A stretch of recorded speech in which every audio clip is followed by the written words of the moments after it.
Pastor. Praise the Lord.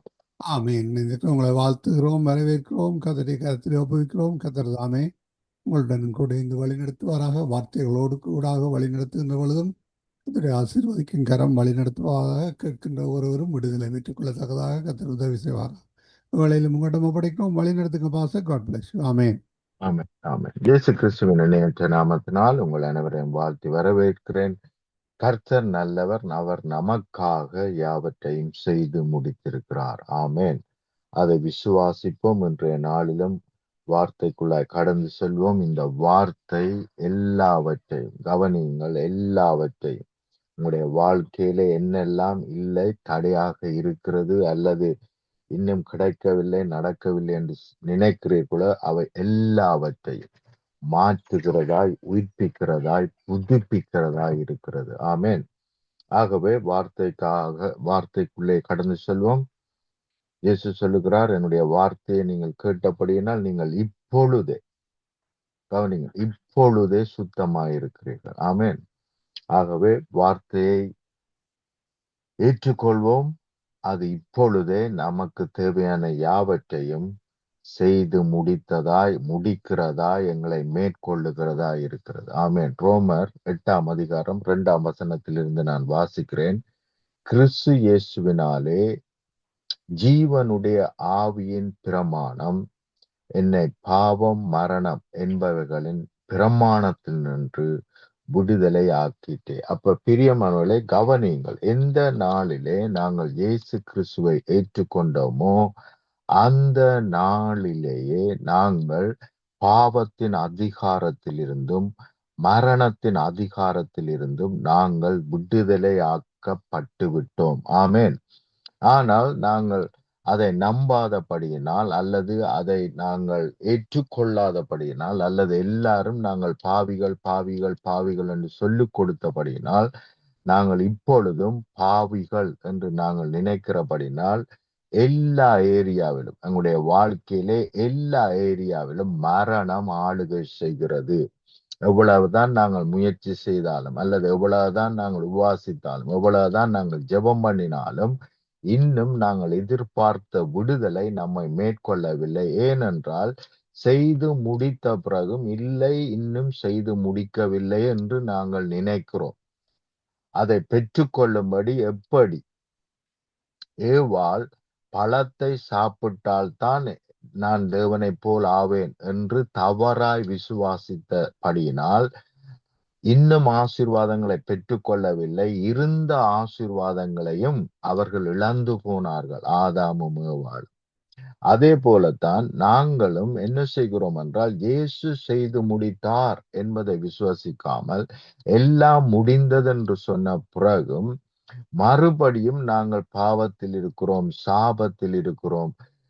அநேக வேளைகளிலே அநேகர் எனக்கு சொல்லுகிறது என்று ஏதோ மூவ் பண்ணுது, ஏதோ நடக்குது, ஏதோ என்ன பின்தொடர்ந்து வருது, எங்கேயோ என்ன செய்யுது, பிசாசு கிரிகை செய்து. இப்படியாக நாங்கள் பிசாசின் அவேர்னஸ் சிந்தை உள்ளவர்களாக இருக்கிறோமே அல்லாமல் கிறிஸ்துவின் சிந்தை உடையவர்களாய், அவர் செய்து முடித்திருக்கிறார் என்று சிந்தை உடையவர்களாய் அநேக வேளைகளிலே இல்லாமல் இருக்கிறோம். பிசாசை குறித்த விழிப்புணர்வு நமக்கு இருக்கே அல்லாமல் சாபத்தை குறித்து, பாவத்தை குறித்து, வேதனைகள், துன்பங்கள், கவலைகள், போராட்டங்கள், இவைகளை குறித்து நமக்கு விழிப்புணர்வு அவேர்னஸ் இருக்கிறதே அல்லாமல் இயேசு எனக்காக செய்து முடித்தபடியினால் நான் இப்பொழுது அவருக்குள் இருக்கிறபடியினால் எல்லாமே நன்மையாக, மேன்மையாக, பூரணமாக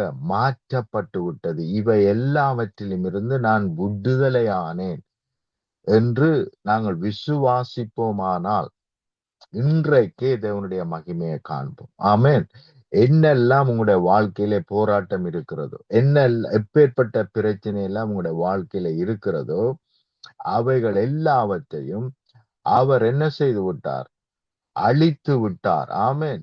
ஆகவே இப்பொழுது நான் பூரணமாய் விடுதலையாக்கப்பட்டேன். மாத்திரமல்ல, விடுதலையாக்கப்பட்டது மாத்திரமல்ல, சகல ஆசீர்வாதங்களையும், சுகத்தையும், பலத்தையும், விடுதலையும் பெற்றுக்கொள்ளத்தக்கதாக தேவன் எல்லாவற்றையும் செய்து முடித்தார். இலவசமாய் பெற்றுக்கொள்ளத்தக்கதாக. ஆமென். கவனிங்கள், ரோமர் 8:2 கிறிஸ்து இயேசுவினாலே. கவனிங்கள், கிறிஸ்து இயேசுவினாலே, நம்மால் அல்ல, நம்முடைய கிரிகையினால் அல்ல, கிறிஸ்து இயேசுவினாலே ஜீவனுடைய ஆவியின் பிரமாணம் என்றால் எங்களை ஜீவிக்க வைக்கிற ஆவியின் பிரமாணம் என்னை பாவம் மரணம் என்பவைகளின் பிரமாணத்தில் நின்று, பாவத்தின் சம்பளம் மரணம், பாவத்தை மாத்திரமல்ல, அதனால் பாவம் நான் என்ன செய்கிறேன், பாவத்தின் சுபாவத்தினால் பாவம் என்னை மேற்கொண்டபடியினால் அல்லது பாவ ஆளுகை இருக்கிறபடியினால் நான் பாவத்துக்கு உட்பட்டிருக்கிறேன், அதனால் நான் மரணத்துக்கு உட்பட்டிருக்கிறேன். ஆனால் ரெண்டிலும் இருந்து, அதாவது என்னுடைய தவறுகளிலும் இருந்தும் எனக்கு வர வேண்டிய பனிஷ்மெண்ட் அவற்றில் இருந்தும் என்ன செய்திருக்கிறார், தேவன் என்னை விடுதலையாக்கி இருக்கிறார். ஆமென். பாவத்தில் இருந்தும் பாவத்தினால் வர போகிற அல்லது வந்திருக்கிற சாபங்களிலும் இருந்தும் தேவன் நம்மை பூரணமாய் விடுதலை ஆக்கிவிட்டார். ஆமென். அது எப்படி எனில், மாமிசத்தினாலே பலவீனமாயிருந்த நியாய பிரமாணம் செய்யக்கூடாததை, அதாவது நாங்கள் நியாய பிரமாணத்தை பின்பற்றி தேவ சித்தங்களை செய்ய முடியாமல் இருந்தோம். அப்படி செய்ய முடியாமல் இருந்ததை தேவனே, கவனியுங்கள், நாங்கள் அல்ல தேவனே செய்யும்படிக்கு தம்முடைய குமாரனை பாவ மாமிசத்தின் சாயலாகவும், கவனியுங்கள், நம்முடைய பாவங்களை ஏற்றுக்கொண்ட பாவ மாமிசத்தின் சாயலாகவும் பாவத்தை போக்கும் பலியாகவும் அனுப்பி மாமிசத்திலே பாவத்தை ஆக்கினைக்குள்ளாக தீர்ப்பாரல்ல, தீர்த்தார். ஆமென். நாங்கள் பாவ மன்னிப்பு கேட்ட பிறகு தீர்ப்பார் என்றல்ல, அவர் ஏற்கனவே 2026 முன்பதாகவே ஏற்கனவே அவர் தீர்த்தார், ஆக்கினைக்குள்ளாக தீர்த்தார். ஆமென். ஆகவே இவைகளில் ஒன்றும் உங்களை தொட முடியாது, சேதப்படுத்த முடியாது. ஆமென்.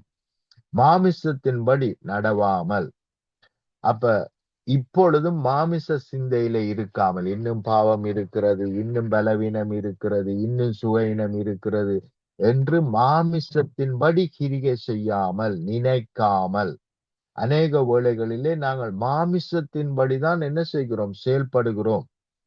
அதனால் தான் தேவனுடைய மகிமையை காண முடியாமல் இருக்கிறோம். மாமிச சிந்தையிலே தான் செயல்படுகிறோம். எல்லாமே நாங்கள் மாமிச சிந்தையிலே தான் என்ன செய்கிறோம், முடிவெடுக்கிறோம். எல்லாவற்றை குறித்தும் மாமிச சிந்தையின்படி தான் முடிவெடுக்கிறோம். என்று சொன்னால் எங்களுக்கு தெரிந்தவைகளை வைத்துத்தான் முடிவெடுக்கிறோமே அல்லாமல் தேவனுடைய வார்த்தையின்படி அல்ல. இன்னொரு விதத்திலே சொன்னால் விசுவாசத்தின் படி அல்ல. தேவன் எனக்காக யாவற்றையும் செய்து முடித்தார் என்ற விசுவாசத்தின்படி அல்ல. நான் ஒரு இடத்துக்கு போக வேண்டுமானால் என்னிடத்தில் இருக்கிறதா இல்லையா, எவ்வளவு இருக்கிறது, இப்ப போக முடியுமா போக முடியாதா, அப்ப ஊழியத்துக்கு இந்த வருஷம் போக முடியாது ஏனென்றால் என்னிடத்தில் மணி இல்லை, இப்படி எல்லாம் நான் முடிவெடுக்கும் பொழுது நான் மாமிசத்திலே நான் முடிவெடுக்கிறேன். என்னிடத்தில் என்ன இருக்கிறது என்பதை வைத்து நான் முடிவெடுக்கிறேன். அப்படி இல்லாமல் தேவன் எனக்காக சகலத்தையும் செய்து முடித்தார் என்று சொல்லி நான் புறப்பட்டு செல்வேனானால் தேவன் ஆயத்தப்படுத்தினவைகள் நிச்சயமாய் மேற்கொள்ளும். அநேக வேளைகளிலே நாங்கள் என்ன செய்வோம், சுகீனமாய் இருக்கும் பொழுது பிரதர் ஜெபம் பண்ணுங்க, அல்லது நாங்களே ஜெபம் பண்ணி இருப்போம். ஆனால் ஜெபம் பண்ணி விட்டு மறுபடியும் அதே பெட்டிலே சுருண்டு படுத்திருப்போமே அல்லாமல், இல்லை எனக்கு சுகம் கிடைத்து விட்டது, ஜெபத்தின் பதில் கிடைத்து விட்டது என்று சொல்லி எழும்பி நடக்கிறதில்லை, விசுவாசித்து நடக்கிறதில்லை. ஜெபித்த பிறகு சுகம் கிடைத்து விட்டது என்று சொல்லி நான் விசுவாசித்து நடக்க ஆரம்பிக்க வேண்டும். அதுதான் விசுவாச வாழ்க்கை, விசுவாச நடத்தை. ஆமென். அப்படி நான் நடக்கும் பொழுதுதான் அவைகள் என்னை மேற்கொள்ளும். ஆமென். ஆனால் அநேக வேளைகளிலே நாங்கள் ஜெபித்து கொண்டிருக்கிறோம், ஆனால் புறப்பட்டு செல்லவில்லை. நாங்கள் இது கிடைத்தாயிற்று, நடந்தாயிற்று என்று சொல்லி நாங்கள் செயல்பட ஆரம்பிக்கவில்லை. அன்றியும் மாமிசத்தின்படி நடக்கிறவர்கள் மாமிசத்துக்குரியவைகளை சிந்திக்கிறார்கள். அப்ப கவனியுங்கள், எப்போ அநேக வேளைகளில் நாங்கள் எண்ணத்திலே சிந்தித்துக் கொண்டிருக்கிறோம், மாமிசத்திலே சிந்தித்து செயல்படுகிறோம். ஆவியின்படி நடக்கிறவர்கள் ஆவிக்குரியவைகளை சிந்திக்கிறார்கள். அப்ப தேவ சித்தம் என்ன என்பதை சிந்திக்கிறவன் ஆவிக்குரியவன். தேவ வசனம் என்ன சொல்லுகிறது என்பதை சிந்திக்கிறவன் ஆவிக்குரியவன். தேவ வசனம் என்று சொல்லும் பொழுது சரியான வார்த்தையை நீங்கள் என்ன செய்ய வேண்டும்? தெரிந்தெடுக்க வேண்டும். தவறான வார்த்தைகளும் உண்டு. ஒருவன் கவலையா இருந்தால் அவனுக்கு குடிக்க மதுபானம் கொடு என்ற வார்த்தையும் வேதத்திலே இருக்கிறது. அதை பின்பற்றக்கூடாது. ஆகவே எண்ணத்தை நான் பின்பற்ற வேண்டும். இயேசு கிறிஸ்து செய்து முடித்தவைகள் என்ன? குறிப்பாக இயேசு கிறிஸ்து செய்து முடித்தவைகள் என்ன என்பதை நான் அறிந்து செயல்பட வேண்டும். மாத்திரமல்ல, கவனியுங்கள், எல்லா பரிசுத்தவான்களும் தங்களுக்கு தெரிந்த தங்கள் அனுபவப்பட்ட காரியங்களை வேதத்திலே எழுதியிருக்கிறார்கள். ஆனால் இயேசு என்ன சொல்லுகிறார் என்றால், நானே வழி, அவர்களும் வழி அல்ல, நானே வழி. அப்ப இயேசுவை பின்பற்றும்படிதான் நாங்கள் அழைக்கப்பட்டிருக்கிறோமே அல்லாமல் வேற எந்த ஊழியக்காரரையும் பின்பற்றும்படி நாங்கள் அழைக்கப்படவில்லை. அவர் ஒருவரே வழி. அப்ப பழைய ஏற்பாட்டு பரிசுத்தவான்களா இருக்கட்டும், அல்லது இயேசுவுக்கு பிறகு வந்த புதிய ஏற்பாட்டு பரிசுத்தவான்களா இருக்கட்டும், அவர்கள் 100% பிதாவை வெளிப்படுத்தினார்களா என்பது கேள்விக்குறி. ஆனால் இயேசு 100% பிதாவை வெளிப்படுத்தினார். ஆமென். உங்களுக்கு காண்பிக்கிறேன், கவனியுங்கள். எடுப்போம், வாசிப்போம். மத்தேயு 16ஆம் அதிகாரம்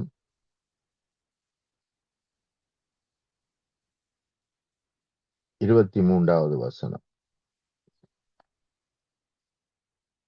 அல்லது 6ஆம் வசனத்திலிருந்து நாங்கள் பார்க்கலாம். இயேசு அவர்களை நோக்கி, பரிசேயர் சதுசேயர் என்பவர்களின் புளித்த மாவை குறித்து எச்சரிக்கையாயிருங்கள் என்றார். அதல்ல, சாரி,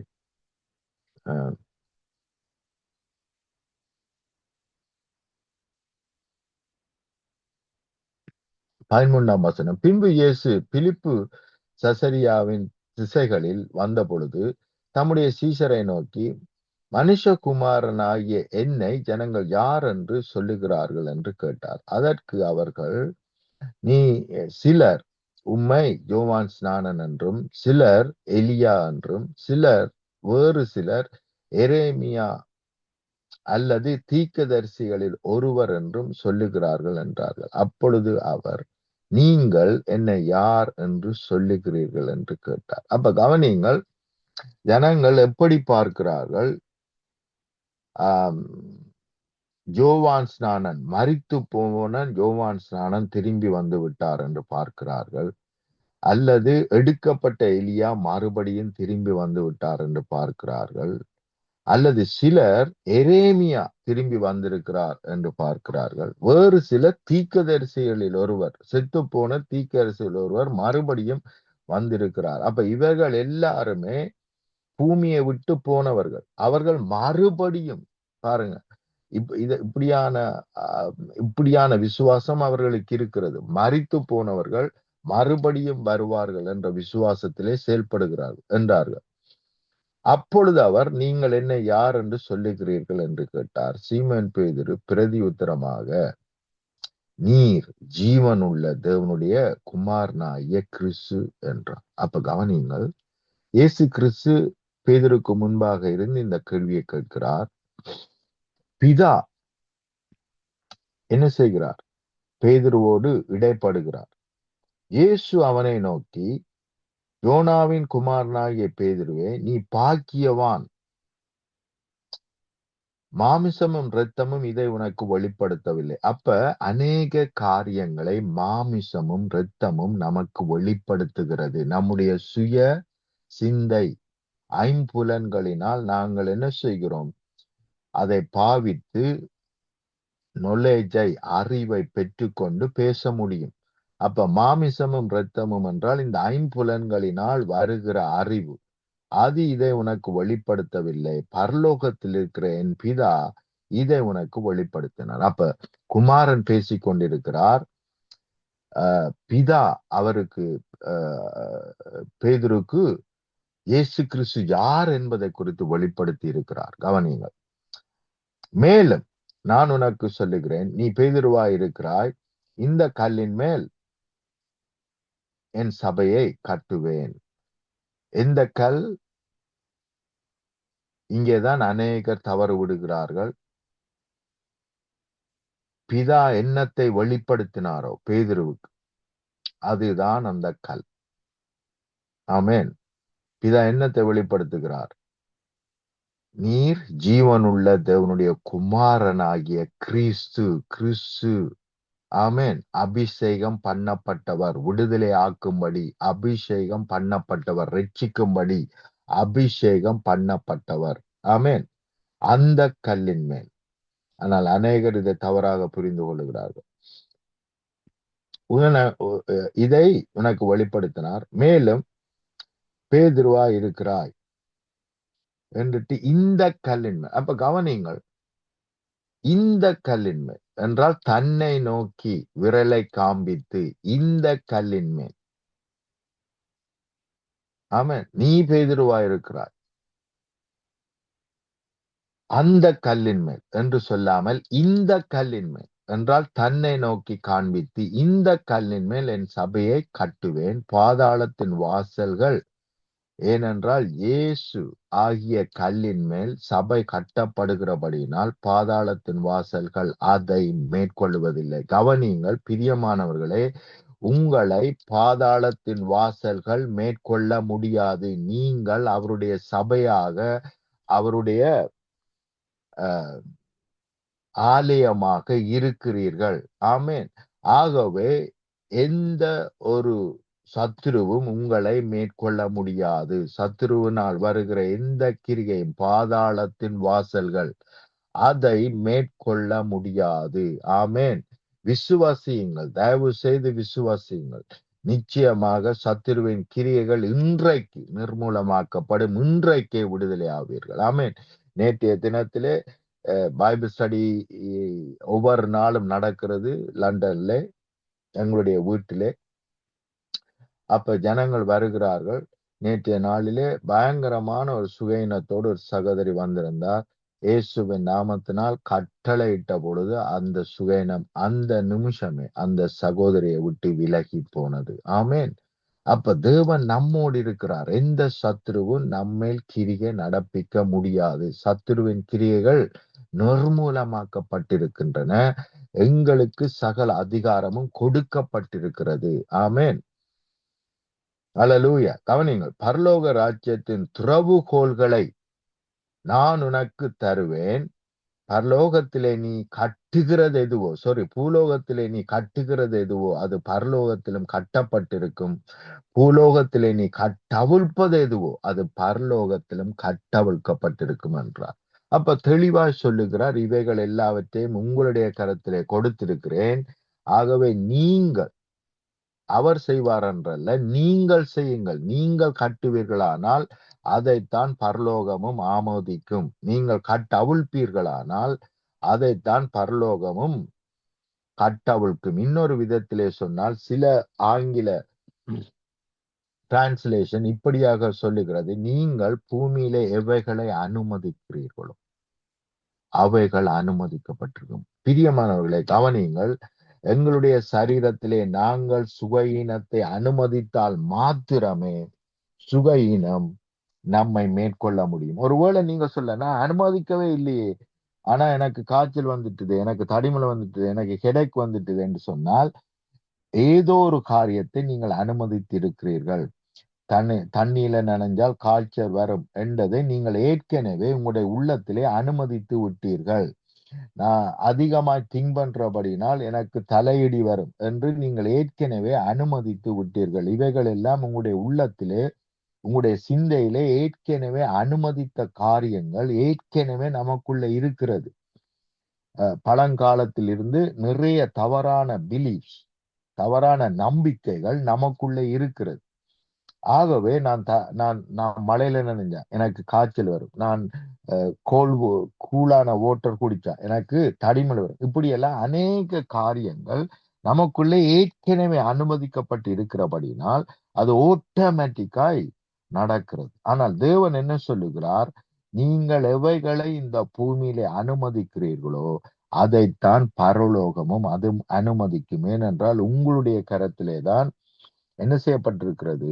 இந்த பூமி, இந்த உலகம், குறிப்பாக பூமி கொடுக்கப்பட்டிருக்கிறது. ஆமென். ஆகவே கவனிங்கள், என்ன சொல்லுகிறார்? பூமியிலே பரலோக ராஜ்யத்தின் திறவுகோல் நான் உனக்கு தருவேன்.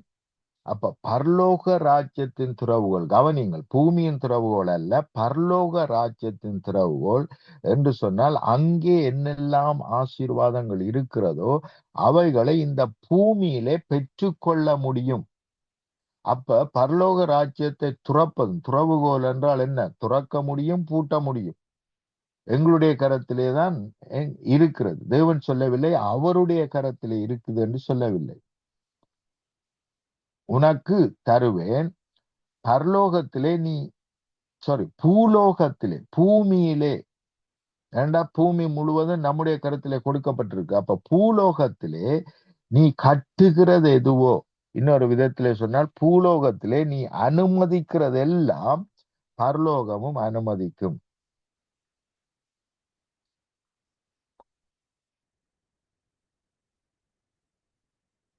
அதே போலவே அது பரலோகத்திலும் கட்டப்பட்டிருக்கும். பூலோகத்திலே, பூமியிலே நீங்கள் கட்டவிழ்ப்பது எதுவோ, எண்ணத்தை எல்லாம் பூமியிலே நீங்கள் ரிஜெக்ட் பண்ணுகிறீர்களோ, அனுமதிக்காது இருக்கிறீர்களோ, அதை பரலோகமும் அனுமதிக்காது.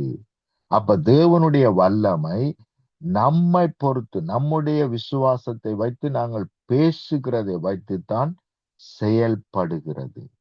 அப்ப எப்பேற்பட்ட சிந்தை உடையவர்களாய் நாங்கள் செயல்படுகிறோம் என்பது மிகவும் முக்கியம். ஆகவே சுகையினத்தை நாங்கள் இடம் கொடுக்க கூடாது. வைரஸ்களுக்கு நாங்கள் இடம் கொடுக்க கூடாது. அவர்கள் அழிந்து போவதாக என்று நாங்கள் ஜெபிக்க வேண்டியது அவசியம். நான் ஒரு ஊழியக்காரனை குறித்து நான் கேள்விப்பட்டேன். அவர் யூரோப் அல்லது அமெரிக்கா தேசத்திலிருந்து ஆப்பிரிக்கா தேசத்துக்கு கடந்து சென்றவர். அந்த நாளிலே ஒரு வைரஸினால் ஆப்பிரிக்கா தேசம் மேற்கொள்ளப்பட்டு அநேகர், ஆயிரக்கணக்கான ஜனங்கள் செத்து கொண்டிருக்கும் பொழுது அவர் தன்னுடைய கைகளினால் எல்லாரையும் தூக்கி கொண்டு போய் அவர்களை ஜெபித்து குணமாக்கினார். அப்பொழுது அவர்கள் பத்திரிகையாளர்கள் அவரிடத்திலே கேட்டார்கள், ஏன் உங்களுக்கு இந்த வியாதி தொத்தவில்லை, ஏன் அது உங்களை சாகடிக்கவில்லை என்று கேட்ட பொழுது அவர் சொன்னார், இந்த வைரஸை என்னுடைய கரத்திலே போடுங்கள் என்று சொல்லி அந்த வைரஸை எடுத்து என்ன செய்கிறார்கள்? ஒரு இன்ஜெக்ஷன் மூலமாக என்னமோ அவருடைய உள்ளங்கையிலே போடுகிறார்.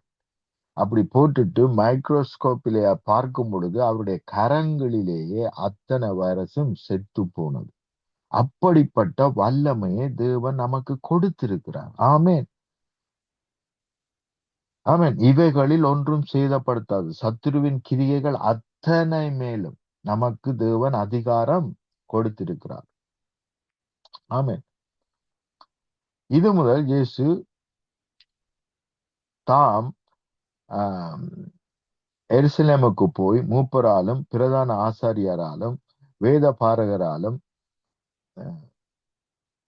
பல பாடுகள் பட்டு கொலையுண்டு 3ஆம் நாளில் எழுந்திருக்க வேண்டும் என்பதை தம்முடைய சீஷர்களுக்கு சொல்லத் தொடங்கினார். அப்பொழுது பேதுரு அவரை தனியே அழைத்து கொண்டு போய், ஆண்டவரே, இது உமக்கு சம்பவிக்க கூடாது, இது உமக்கு சம்பவிப்பதில்லை என்று அவரை கடிந்து கொள்ளத் தொடங்கினான். அவரோ திரும்பி பேதுருவை பார்த்து, எனக்கு பின்பாக போ சாத்தானே, நீ எனக்கு இடரலாயிருக்கிறாய், தேவனுக்கேற்றவைகளை சிந்திக்காமல் மனுஷருக்கேற்றவைகளை சிந்திக்கிறாய் என்றார். கவனிங்கள், மிகப்பெரிய ஒரு சத்தியம் இதுக்குள்ள இருக்கிறது. கவனிங்கள், தேவனுக்கேற்றவைகளை சிந்திக்காமல் மனுஷருக்கேற்றவைகளை நான் சிந்திப்பேனானால், தேவ சித்தம் என்ன, இயேசுவை குறித்து தேவ சித்தம் என்ன என்பதை அறியாமல் இந்த இடத்திலே பேதுரு பேசுகிறார். அப்ப முதலாவது இயேசு கிறிஸ்து அவரோடு பேச இடம் கொடுக்கிறார் பேதுரு. ஈவன் பிதா பேசும்படி தன்னை இடம் கொடுக்கிறார். இப்பொழுது பிசாசு அவரோடு பேசும்படி அவர் இடம் கொடுக்கிறார். இதுதான் மாமிச சிந்தை, இதுதான் மாமிச கிரியை. அப்ப கவனியுங்கள், பிதாவின் சித்தம் என்ன, இயேசுவை குறித்த பிதாவின் சித்தம் என்ன என்பதை அறியாமல் அவர் பேசுகிறார். மாத்திரமல்ல, மிகவும் முக்கியமான சத்தியம், நீ தேவனுக்குரியவைகளை ஏற்றவைகளை சிந்தியாமல் மனுஷருக்கு ஏற்றவைகளை சிந்திக்கிறாய் என்றார். என்றைக்கெல்லாம் நாங்கள் மனுஷருக்கு ஏற்றவைகளை சிந்திக்கிறோம், எங்களுடைய வாழ்க்கையா இருந்தாலும் சரி, மற்றவருடைய வாழ்க்கையா இருந்தாலும் சரி, மனுஷருக்கு ஏற்றவைகளை சிந்திக்கிறோமோ அப்பொழுதே நாங்கள் சாத்தானுக்கு இடம் கொடுத்து விட்டோம். கவனிங்கள், இயேசு என்ன சொல்லுகிறார், சாத்தானே நீ அப்பாலே போ, எனக்கு பின்பாக போ சாத்தானே, நீ எனக்கு இடரலாயிருக்கிறாய், தேவனுக்கேற்றவைகளை சிந்திக்காமல் மனுஷருக்கேற்றவைகளை சிந்திக்கிறாய் என்றார். அப்ப எப்பொழுதெல்லாம் தேவனுக்கேற்றவைகளை சிந்திக்காமல், இன்னொரு விதத்திலே சொன்னார், தேவன் சொன்ன வார்த்தைகளை சிந்தித்து அதற்கு விரோதமாய் இருக்கிறதை ரிஜெக்ட் பண்ணாமல் இருக்கிறோமோ அப்பொழுதெல்லாம் நாங்கள் பிசாசுக்கும் பற்றாக்குறைகளுக்கும் வேதனைகளுக்கும் துன்பங்களுக்கும் கவலைகளுக்கும் போராட்டங்களுக்கும் இடம் கொடுக்கிறோம். மாறாக அவர் எல்லாவற்றையும் பூரணமாய் செய்து முடித்திருக்கிறார். ஆமென். அவர் செய்து முடித்தபடினால் நாங்கள் இப்பொழுது, என்றைக்கு ஒரு நாள் அல்ல, இப்பொழுதே பெற்றுக்கொள்வோம் என்று நாங்கள் விசுவாசிக்கும் பொழுது நாங்கள் பெற்றுக்கொள்வோம். தேவன் நமக்கு பற்றாக்குறையை தரவில்லை, அவருடைய ஐஸ்வர்யத்தின்படி அவருடைய கிருபையின்படி எங்களை ஆசீர்வதித்திருக்கிறார். இந்த பூமிக்குரிய ஆசீர்வாதத்தின்படி அல்ல, அவருடைய ராஜ்யத்தின் ஆசீர்வாதத்தின்படி அவருடைய கிருபையின்படி அவர் எங்களை ஆசீர்வதித்திருக்கிறார். மாத்திரமல்ல, எல்லாவற்றையும் பெற்றுக்கொள்ளத்தக்கதாக அவருடைய நீதியை நமக்கு கொடுத்திருக்கிறார். ஆமென். ஆகவே நாங்கள் இப்பொழுதே பெற்றுக்கொள்ள முடியும். நாங்கள் விசுவாசிப்போமானால் நிச்சயமாய் தேவனுடைய மகிமையை காண்போம். ஆமென். இயேசு அவருக்கு சொன்ன, அப்பொழுது இயேசு தம்முடைய சீஷர்களை நோக்கி, ஒருவன் என்னை பின்பற்றி வர விரும்பினால் அவன் தன்னைத்தான் வெறுத்து தன் சிலுவை எடுத்துக்கொண்டு என்னை பின்பற்ற கடவன் என்று சொன்னால், தன் சிலுவை என்றால் நான் கிறிஸ்துவோடு கூட மரித்தேன், இனி நான் அல்ல அவரே எனக்குள் ஜீவிக்கிறார் என்கின்ற சிந்தை உடையவர்களால் நாங்கள் இருக்கும் பொழுது பிசாசாலால் ஒரு பொழுதும் நம்முடைய வாழ்க்கையில கிரியை செய்ய முடியாது. ஆமென். நிச்சயமாய் கிறிஸ்தவர்களாய் நாங்கள் என்றென்றைக்கும் வாழுவோம். ஆமென். ஜெபம் பண்ணுவோம். அன்பின் பிதாவே, இந்த வேளைக்காக உமக்கு நன்றி செலுத்துகிறோம். தேவரீர் எல்லாவற்றையும் செய்து முடித்ததற்காக உமக்கு நன்றி. எல்லாவற்றையும் செய்து முடித்து எல்லாம் முடிந்தது என்று சொன்ன அந்த வார்த்தைக்காக உமக்கு நன்றி. எங்களுக்கு நீர் வெற்றியை கொடுத்திருக்கிறீர். தேவனால் புறப்பதெல்லாம் உலகத்தை ஜெயிக்கும். நம்முடைய விசுவாசமே உலகத்தை ஜெயிக்கிற ஜெயம். ஆமென். கிறிஸ்துவானவர் தேவனுடைய குமாரன் என்று விசுவாசிக்கிறவனே அன்றி உலகத்தை ஜெயிக்கிறவன் யார்? ஆகவே நாங்கள் விசுவாசிக்கிறோம். நாங்கள் உலகத்தை ஜெயிக்கும்படி சகல ஜெயத்தையும் எடுத்து எங்களுடைய கரத்திலே கொடுத்திருக்கிறீர். நான் உலகத்தை ஜெயித்தேன் என்று சொல்லி அந்த ஜெயத்தை கொடுத்திருக்கிறீர். ஆகவே இதை கேட்டுக்கொண்டிருக்கிற ஒவ்வொரு பிள்ளைகள் ஜெயத்தை இப்பொழுதே பெற்றுக்கொள்வார்களாக. வாழ்க்கையில எல்லா ஏரியாவிலும் பரிபூரணம் உண்டாயிருப்பதாக, சுகம் உண்டாயிருப்பதாக, விடுதலை உண்டாயிருப்பதாக, வெற்றி வாழ்க்கை உண்டாயிருப்பதாக, எல்லா விதத்திலும் ஆசீர்வதிக்கப்பட்டிருப்பார்களாக, உயர்த்தப்பட்டிருப்பார்களாக. ஜீவனுள்ள நாளெல்லாம் நன்மையும் கிருபையும் மேன்மையும் மகிமையும் இவர்களை மேற்கொள்ளட்டும், பலிகி பெருக பண்ணட்டும். இயேசுவின் இணையற்ற நாமத்தினால் ஆமேன், ஆமேன், ஆமேன். ஆமீன், ஆமீன். இதுவரை நேரம் எடுத்து வந்த தேவ செய்திக்காக நன்றி செலுத்துகிறோம். கர்த்தருடைய அதிகாரங்களை, திறவுகோள்களை நம்மிடம் விட்டு சென்றிருக்கிறார், தந்திருக்கிறார். அவற்றை நாங்கள் பயன்படுத்த கர்த்தர் உதவி செய்வாராக. கர்த்தருடைய கரத்திலே ஒப்புவிப்போம். நாங்கள் திரும்பமாக செவ்வாய்க்கிழமை சந்திப்போம் பாசர். அதுவரையும் தேவசமாக கூறுகிறோம், வாழ்த்துகிறோம், ஆசீர்வதிக்கிறோம். கர்த்தருடைய கரத்திலே ஒப்புவிக்கிறோம். கர்த்தர் தாமே உங்களுடன் கூட இந்த வழி நடத்துவாராக. வாரத்தின் முதல் நாளிலே சபையிலே பிரசங்கப்படத்தில் காணப்படுகின்ற பொழுதும் கர்த்தருடைய ஆசீர்வதிக்கும் கரங்கள், வார்த்தைகள் புறப்பட்டு சென்ற ஒருவரையும் விடுதலையாக்க வல்லதாக கர்த்தர் உதவி செய்வாராக. நன்றிகளையும் வாழ்த்துக்களையும் கூறுகிறோம் pastor. God bless you. Amen, amen, amen. ஆமீன், ஆமீன். அருமையானவர்களே, இதுவரை சண்டே மெசேஜ் கொடுக்குறேன் நான் பிரதர். சாட்டர்டே வாரீங்களா? சாட்டர்டேயா? சாட்டர்டே ஏழுமா? ஓ, நான் சண்டே என்று போட்டிருக்கணும். ஓகே, எத்தனை மணிக்குன்றது எனக்கு இன்ஃபார்ம் பண்ணிவிடும். 9 மணிக்கு பாஸ்டர். சாரி, 9ன்னா உங்களோட 2 மணி. 2 மணி. ஓகே, சாட்டர்டேயா? ஆமாம். Okay, okay, okay. தேங்க்யூ. ஆமேன். அருமையானவர்கள், இதுவரை நேரம் எங்களுடன் ஊழியர் பாஸ்டர் ஆண்டனி ஏப்ரஹாம் அவர்கள் இணைந்து கர்த்தருடைய வார்த்தைகளை விதைத்தார். கர்த்தர் தாமே அவருடனும் கூட இருந்து ஆசீர்வதித்து வழி நடத்துவாராக. வாழ்த்துவோம், ஆசீர்வதிப்போம். சனிக்கிழமை திரும்பமாக சந்திப்போம். அதுவரை இந்த வசமாக கூறுகிறோம், வாழ்த்து.